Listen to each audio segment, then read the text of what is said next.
started off as an animateur. I studied at VCA and graduated in 1996, and that was all about making new work, theatre making. And then I moved on to, pretty soon after that, a couple of years after I graduated, I became the artistic director at Melbourne Workers Theatre.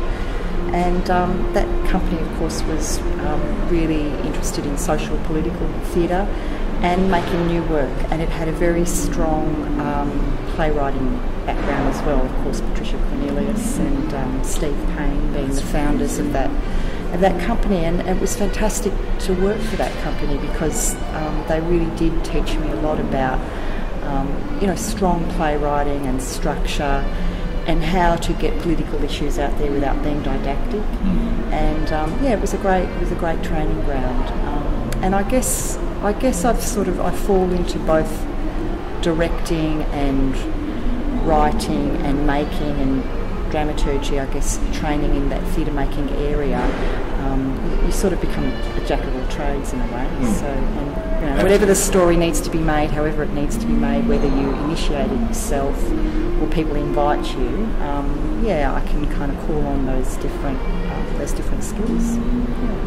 And then when did you start sort of, I mean, it's a weird term, I guess, but if you sort of think about yourself as a former playwright, when did that begin, or did that evolve out of all of that stuff? It really did evolve, and it sort of snuck up on me. Like I never really, I still to some degree don't entirely call myself a playwright. I mean, I'm interested in new, exciting stories, obviously Aboriginal stories, given my background. And so, when really my first full-length play was Yanagai, and that just came about because I really needed to tell that story. And if people wanted to call me a playwright in order for that to happen, well, then I'm a playwright. And so that's how I became a writer, really. But I don't write all the time. I'm kind of putting out a new work every 3 or 4 years. It's not a burning thing that I absolutely have to do every year because as I said before, my roles differ depending on the story and what it is we're making. So it just crept up, really. I needed to tell that story, and so I told it. And now, what's the work that brings you to the festival this year? Winyanboga Yurringa, another Yorta Yorta word, which means Women of the Sun. I was originally commissioned by Belvoir to write Women of the Sun in a big team. It was a very ambitious project.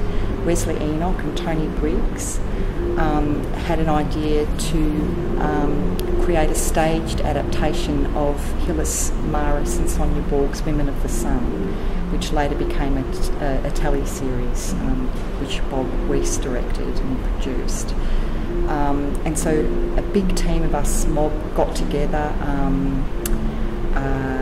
Romaine Morton, Stephen Page, Wesley, Tony, myself, to adapt this amazing, seminal work to stage. And so we workshopped it, and my job was to write a new episode. So there's 4 episodes. Each writer was to adapt an episode, but my job was to write a new episode. So it's exploring an Aboriginal woman in each generation. So my job was to say, who is the Aboriginal woman of today? What are our burning issues? And that's how Winyanboga Yurringa came about.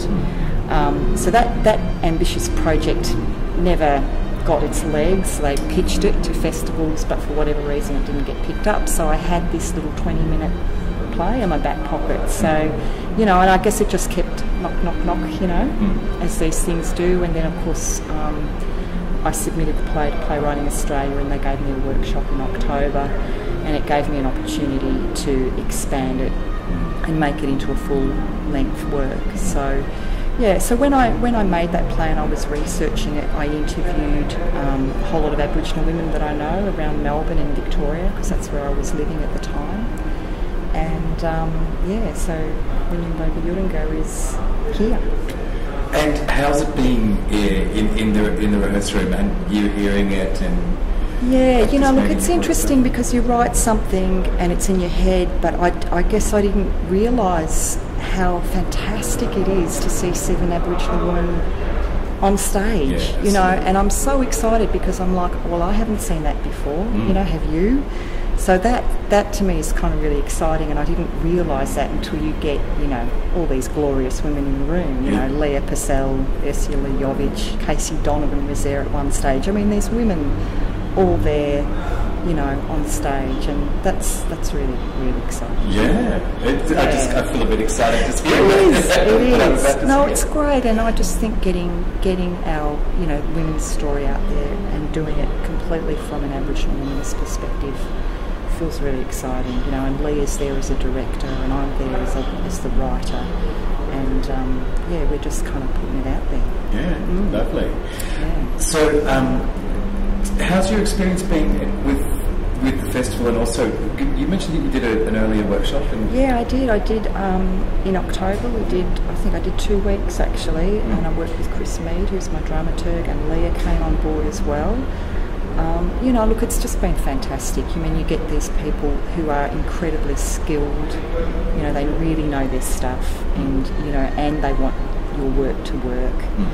Leah Purcell has been amazing, you know, just coming in from that strong Aboriginal woman's angle, the cultural stuff, we were just able to engage with that stuff in a way where it's almost unspoken, but it's been so lovely to have an Aboriginal woman in that role to just really, you know, push and squeeze me into some territory that, you know, I was either avoiding or needed to be pushed into, and that's really been fantastic. And then we've had Chris on the other hand, who is incredibly brainy, you know, knows playwriting and structure, you know, like the back of his hand, and to have that kind of really solid, you know, framework as well. So that's where I was really able to, you know, develop the characters more, and then from Leah's side get a kind of much stronger sense of what Aboriginal woman is in that kind of unspoken way, and that's about the women's business, you know, and that has been really exciting. I think that's what excites me about theatre in terms of connecting with Aboriginal culture, is that it's a place for us to, you know, sing up our stuff again and talk about it and put it out there, because, you know, ceremonial grounds aren't as easy to access. But if we can go to a workshop and talk and engage with each other, like even yesterday, all the new women that have come to this project here in Perth, you know, and we've had beautiful Lynette Narkle and Kylie Farmer who come from this area, you know, singing up this area, because I mean obviously Winyanboga Yurringa is a Yorta Yorta woman's story, and it's inspired by Auntie Hillis Maris, but to have those women bring their connection to country to this work as well, even just in the reading, has been really, really beautiful to watch. Right. Oh, good. Well, I'm very excited to see it. Thank you. Thanks for being here today. Pleasure.